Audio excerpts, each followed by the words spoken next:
আর মার যে অভিব্যক্তি সেটি এই বাংলাদেশের প্রত্যেকটি শহীদ পরিবারের অভিব্যক্তি। এখনও শহীদ পরিবাররা কাতরাচ্ছে তাদের স্বজনদের যে হত্যাকাণ্ড, সেই হত্যাকাণ্ডের বিচারের জন্য।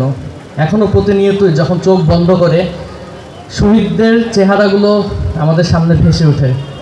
জানি না আমরা কবে এই বিচার পাব, তবে তারা যেই বাংলাদেশের জন্য আত্মত্যাগ করেছে এই শহীদরা, সেই নতুন বাংলাদেশে যদি তাদের বিচার সম্পন্ন না হয়, সেটি নতুন বাংলাদেশের জন্য সবথেকে বড় অভাগা একটি বিষয় হবে।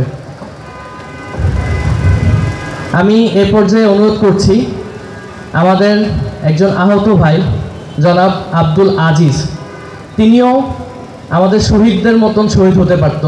সেও রাস্তায় নেমেছিল এবং স্বৈরাচারের গুলিতে সেও আহত হয়েছে। তাকে অনুরোধ করছি মঞ্চে এসে আমাদের শহীদদের এবং আহতদের উদ্দেশ্যে স্মরণ করে কিছু বক্তব্য দেওয়ার জন্য।